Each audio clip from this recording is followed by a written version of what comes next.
está escuchando Historias de IT con IBM. ¿Qué más? Bienvenidos a otra emisión de Historias de IT con IBM. Soy López y me encanta acompañarlos en estas experiencias personales, en estas experiencias que tienen que ver con la tecnología, con el mejoramiento de nuestros propios procesos y además también, ¿por qué no?, para conocer esa parte humana de las personas que lo hacen posible. Hoy, un invitado que nos invita a estar informados. Ya les contamos por qué. Bienvenidos a Historias de IT con IBM.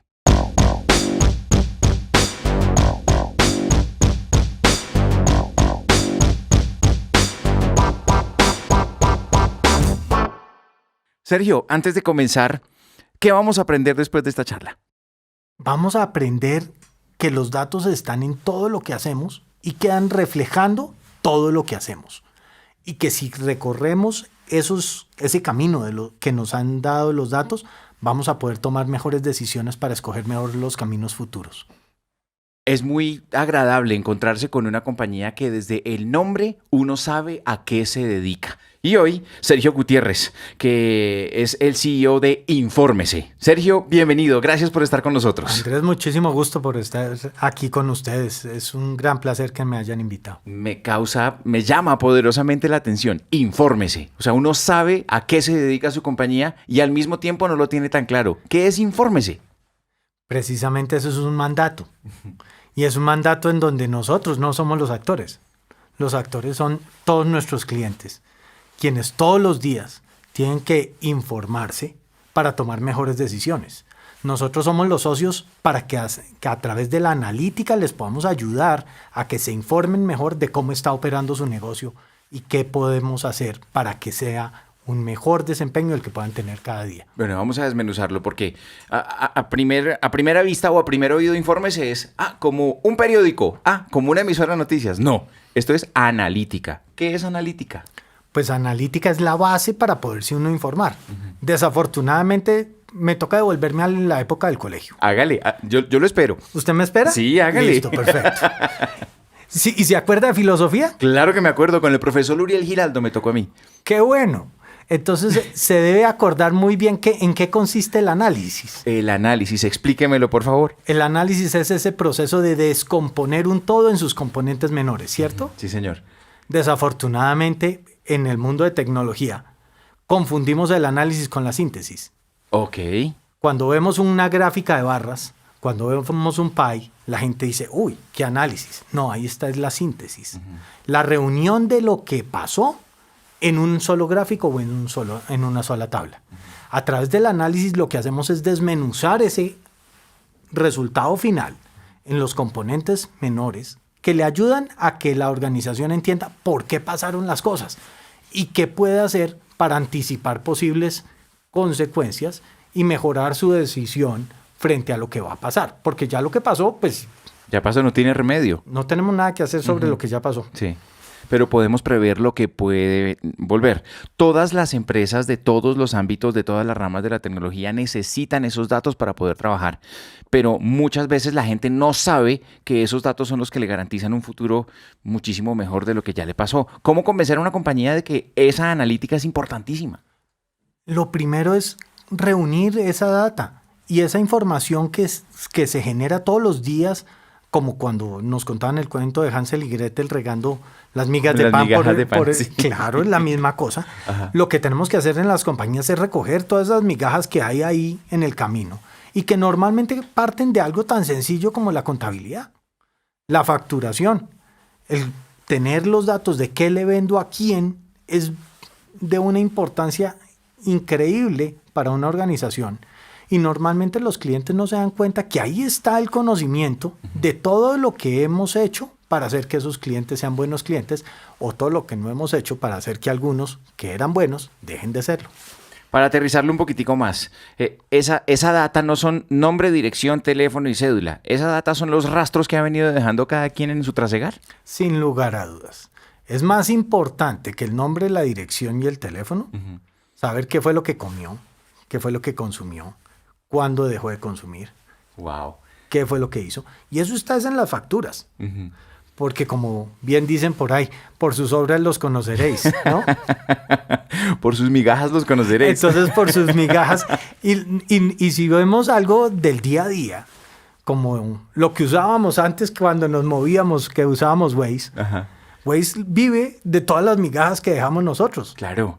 Waze es una herramienta que recoge toda la información de por dónde me estoy moviendo, a qué velocidad me estoy moviendo, y a partir de eso, con lo que yo le pago a Waze, porque yo le pago con datos, Sí. Waze me devuelve a través de un modelo, me dice cuál es la mejor ruta.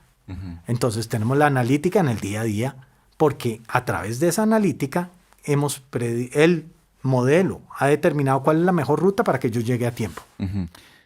¿La analítica siempre es buena? Tal vez puede parecer una pregunta boba, pero yo hasta este momento ni lo sé.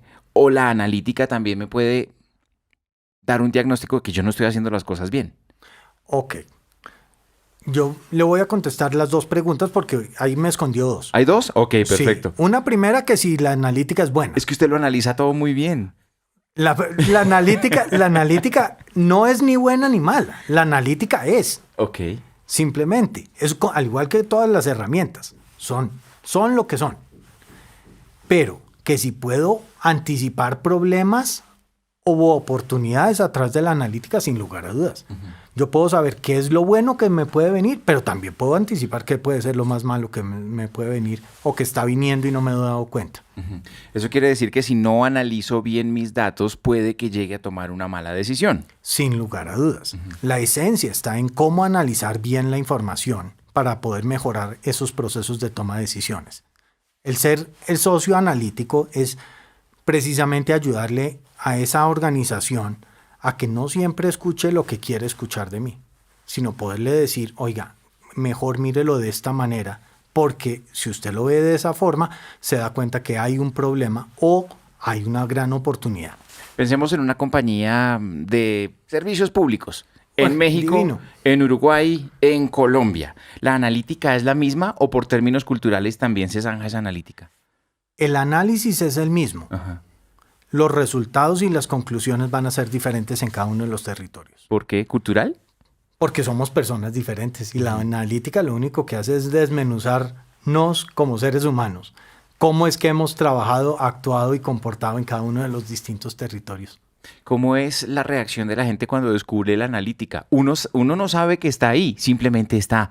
Pero cuando usted llega con su compañía y le dice a la gente, mire, es que después de la investigación, ¿qué informe se hizo? Su analítica me demuestra tal cosa. ¿Le abren los ojos como platos o no? Abren los ojos como platos, a veces no creen que eso sea lo que está pasando, pero Ajá. uno tiene ahí la información.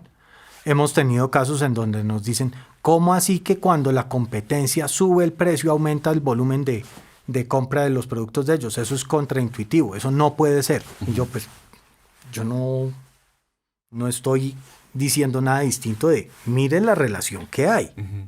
Usted está echando el precio hacia abajo, la competencia hacia arriba, ellos están mejorando su participación y usted no. Eso es simplemente lo que está ocurriendo.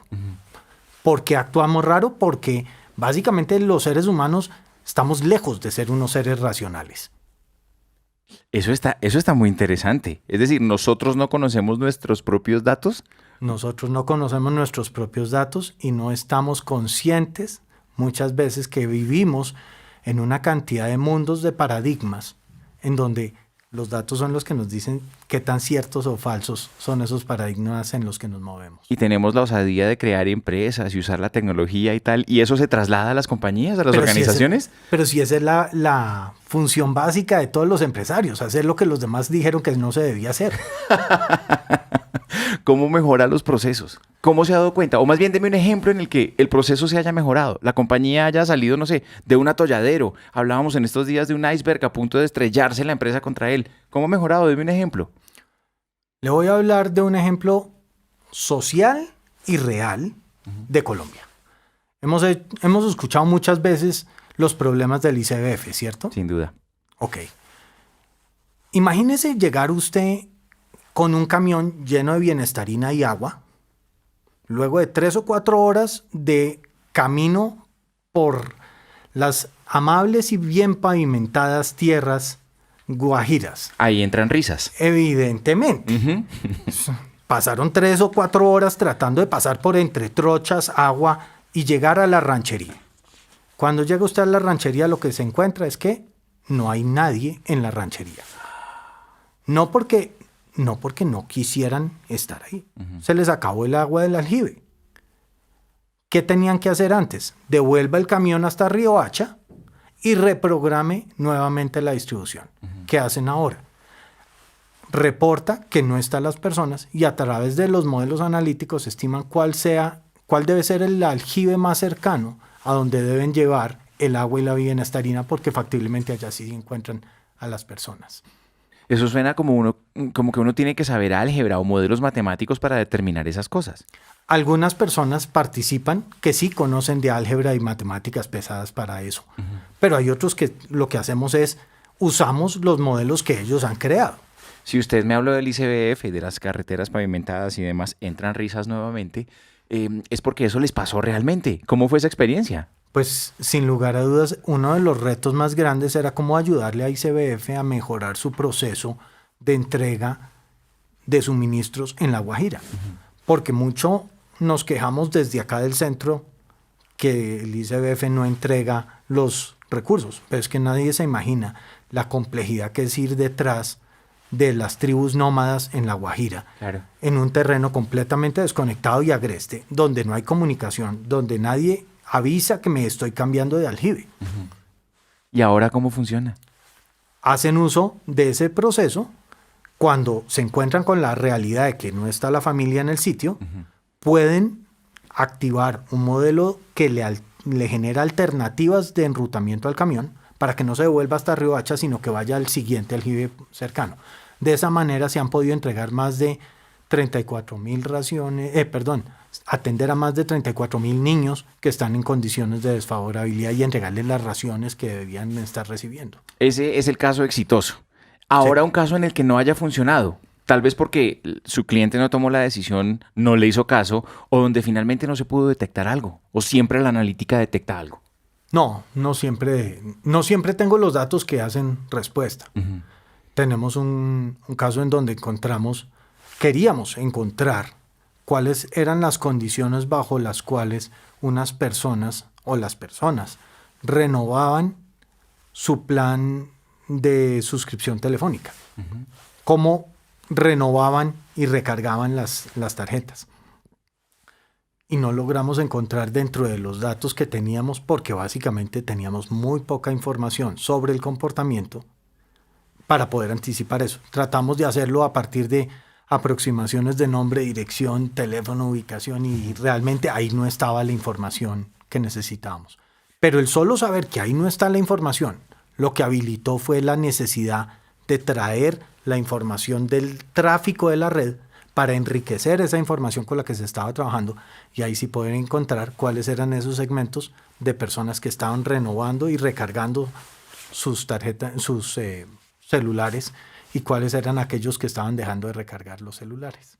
Muchas veces los artistas tienen el deseo de cantar con otro artista y que les parezca chévere.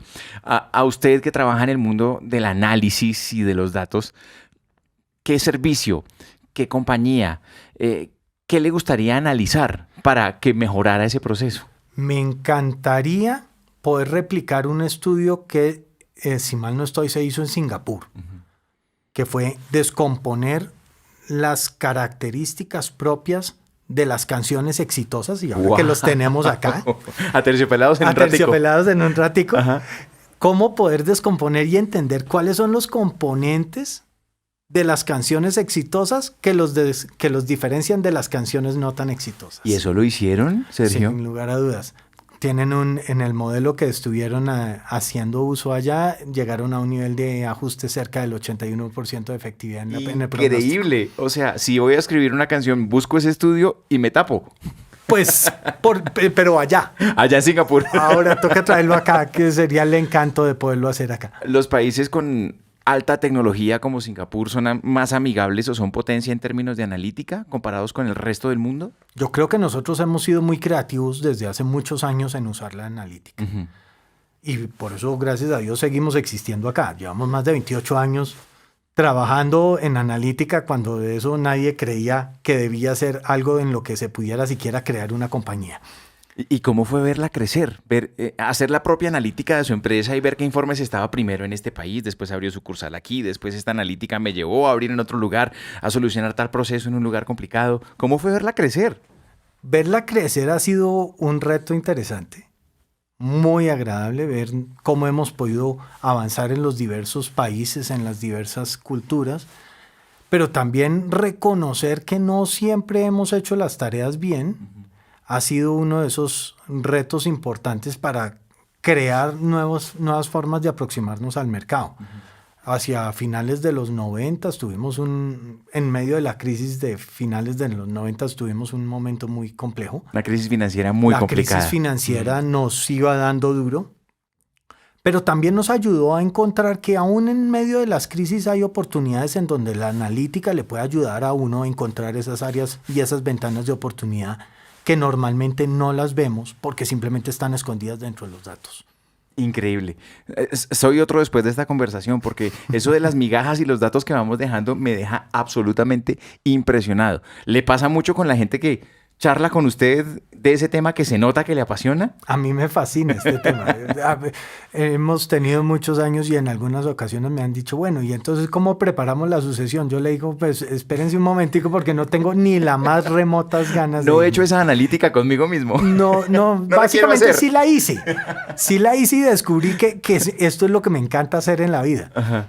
Entonces, poder aprovecharla y poder llevarle esa pasión por encontrar en los datos a esos elementos que me hacen tomar mejores decisiones, ha sido uno de los retos más grandes que hayamos tenido a lo largo de todos estos años. Mensaje final para quien nos está escuchando. ¿Por qué son importantes los datos? Brevemente.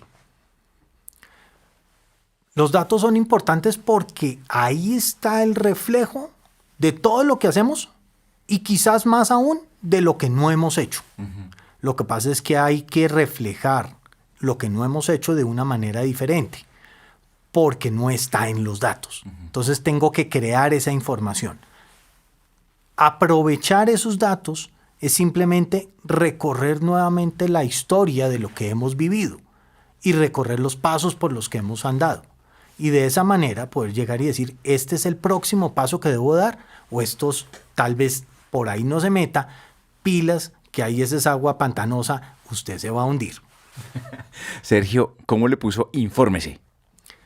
Con mi socio Víctor estuvimos botando muchas veces corrientes sobre los distintos nombres y llegamos a la conclusión que nosotros no queríamos ser los que lo informáramos al otro. Queríamos que poderles pasar ese conocimiento para que se pudieran informar. Yo lo voy a enseñar, lo voy a acompañar y voy a ser su aliado, su socio analítico, para que usted pueda informarse.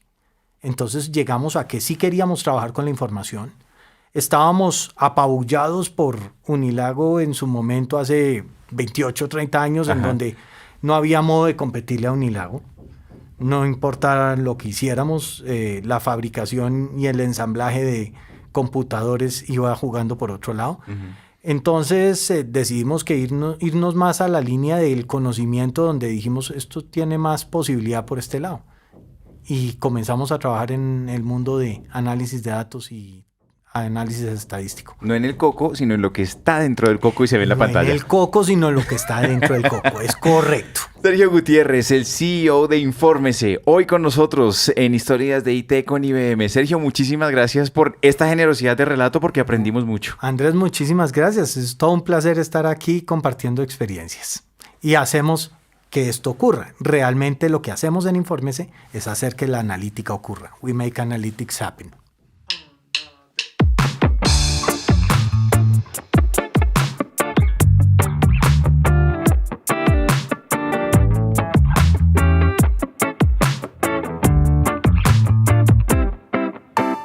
Y es que fueron tus abrazos que como sablazos me hicieron pedazos. Así comienza Rompecabezas. Andrea y Héctor otra vez con nosotros. ¿Qué más, chicos? ¿Bien o no? Bien. ¿Qué más, tocayo? Qué bueno verla, tocaya. Sí. Rompecabezas se llama esa canción y llegamos a una etapa muy bonita de su vida. Si mal no recuerdo, usted estaba embarazada de Milagros. Pues digamos que cuando se hizo el video, Ah, sí, porque señora. Rompecabezas se compuso antes y no tenía nada que ver realmente con la maternidad, pero cuando fuimos a lanzar la canción y hacer el video, pues yo estaba barrigona, entonces ahí fue que se nos ocurrió. Fue chistoso porque entonces la gente dice que cuando las mujeres están embarazadas brillan. Entonces dijimos, listo, un poco de mujeres embarazadas, divino. Y empezamos a hacer casting y mentiras, o sea, todas estábamos gordas, hinchadas, así, como con cara. Entonces hicimos un casting, ¿se acuerda? Y fueron como cientos, hasta que escogimos como 20 que sí se veían. Radiantes. Regias. De hecho, Yo- usted lo dice en una canción, haces mi cosa sencilla, enciendes mis luces y mi vida brilla. Lo dice usted en una de sus canciones. Sí, esa la escribió Héctor B. ¿Ah, sí? Sí. Sí, mi vida brilla así.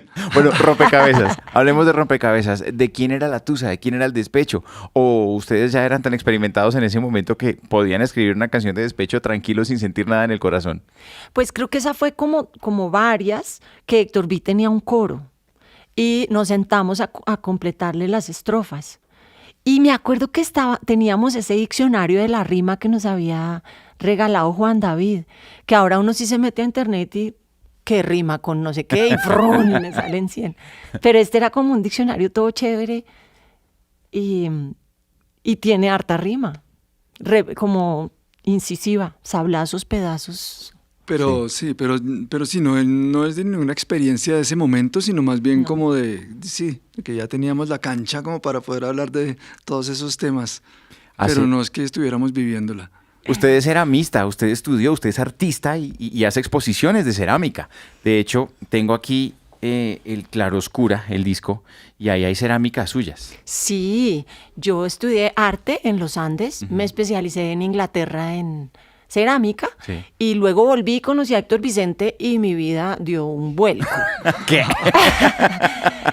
Pero digamos que la cerámica siempre ha estado ahí, a ratos más, a ratos menos, ¿no? La música pues te quita todo el tiempo y toda la energía, pero cuando puedo allá me refugio también porque te da otras cosas, ¿no? Que creo que son hasta más cercanas a mí. Yo soy como tímida, como... Entonces estar embarrada y encerrada y que nadie me mire ni nada, ¿Qué pasa? me hace muy feliz. ¿Qué pasa cuando una de esas cerámicas se vuelve rompecabezas? ¿Le ha pasado? Que usted le ha trabajado a eso y después, vida, pay, y se cayó y se rompió. Todo el tiempo, porque la cerámica es una cosa muy brava, porque su merced la mete al horno y eso tiene fuego y eso la mitad de las cosas se rompen, la otra mitad le salen grietas y burbujas, nunca sale lo que usted esperaba, es tremenda la técnica, es exigente y su merced se tiene que acostumbrar como a eso, Ajá. como a disfrutarlo. Hay, como dicen los japoneses, las piezas que tienen grietas Tienen son las historia. más valiosas. Y Exacto. hasta le pintan la grieta con oro. Eso es divino, no como esta sociedad que vivimos, que entonces todo tiene que estar afinado y todo tiene que estar con filtro y todos somos jóvenes y bellos. Es otra cosa, ¿no? Otra cosa con la cerámica y con la vida también. ¿Tiene usted de pronto una de sus cerámicas en casa que sea como su florecita rockera, simplemente por hacer una analogía entre lo que hablábamos en otro podcast y lo que estamos charlando ahora? Florecita rockera, pues yo tengo por ahí, tengo hartas chicas y tengo flores también. Y por ahí hice una chica así que tenía como pétalos y pétalos y pétalos. Esa puede ser. Pero sí hice una ruiseñora. ¿Ah, sí? De frente, Ajá. pues cuando hice el disco, porque además en esa época hubo una exposición en la Tadeo y hice una tal cual, así calaverita. Bueno, así hace como unos 3 años o algo así. Yo creo que Sí. más, los años ¿Más? pasan volados. Yo fui a esa exposición, yo lo recuerdo. Chévere Sí, era. allá estuvimos en la exposición. Héctor, ¿qué fue lo más chévere, volviendo al pasado, del día que Andrea llega y dice, bueno, ¿usted y yo vamos a seguir cantando, sí o no? Ah, sí, pues yo no sé si los recuerdos son los mismos, pero sí fue como que estábamos en uno de esos bares, o bueno, no sé, porque después nos encontrábamos, pero ya no teníamos el grupo, como que cada uno estaba ahí medio haciendo algo de música, y un día Andrea me dijo, a mí me están invitando a formar otro grupo, a cantar. Al fin nosotros vamos a seguir. Y entonces yo dije, no, venga, reunámonos y miremos a ver qué hacemos. Pero como los recuerdos se vuelven vagos y uno dice ya como que, ¿sí fue así? Ahora que aprovecho, Sí. ¿sí fue así, cierto? Sí. Manolo. ¿Quién está? Manolo. Vea. Manolo que tenía con Chubi. Y Claro, sí. tenían un grupo que se llamaba Mala Muerte. Efraín González Mala Muerte. Y eran así como monstruos y qué tal. Pero como yo estaba cesante, me dijeron, camine, cante con nosotros. Pero era el momento de la historia en el que Delia y los aminoácidos, el embrión de Aterciopelados se había acabado. Sí. Claro, Pero ya habíamos no. peleado, ¿no? Porque claro. éramos pareja y... Ajá. Y rompecabezas, todo. Y todo. todo. Todo. Sí, todos los dramas. Aterciopelados también está con nosotros en Historias de IT con IBM. Y así suena Rompecabezas.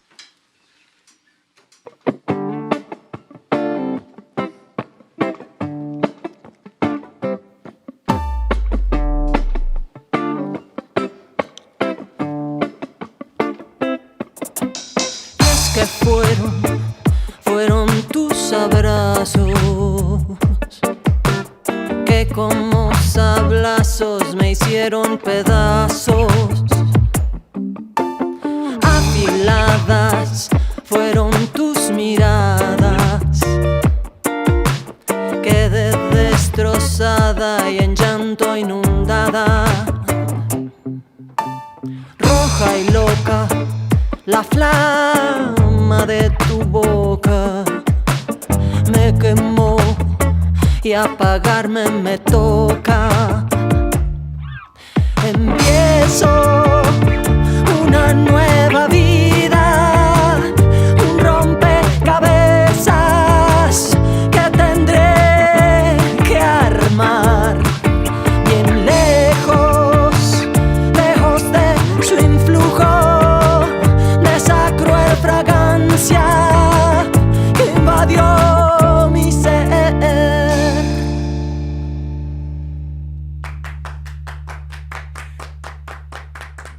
Rompecabezas. Andrea y Héctor, ¿por qué se miran? Porque como que entré antes de tiempo, ¿o qué? No, pero todo funciona, pues. Pues yo la escuché bien, yo no sé de música como ustedes, pero a mí me gustó. Es que lamentablemente, cuando entro yo, es que es la entrada. Así es. Si lo dice Ruiseñor, así es. Exacto. Usted, Andrea, tiene como una influencia y toda mexicanota para cantar a veces. ¿Eso se debe a qué? ¿A su admiración por la música mexicana, a la herencia de su mamá, A mi mamá. a su gusto por Café Tacuba? ¿Por qué? Yo creo que a mi mamá, porque yo crecí escuchándola a ella cantar sobre todo rancheras y boleros.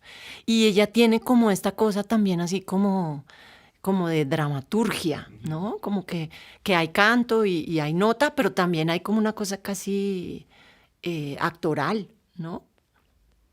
Gracias, chicos. ¿Nos encontramos en otro podcast o miedo? No, encontrémonos. Listo, Claro. de una. Eso.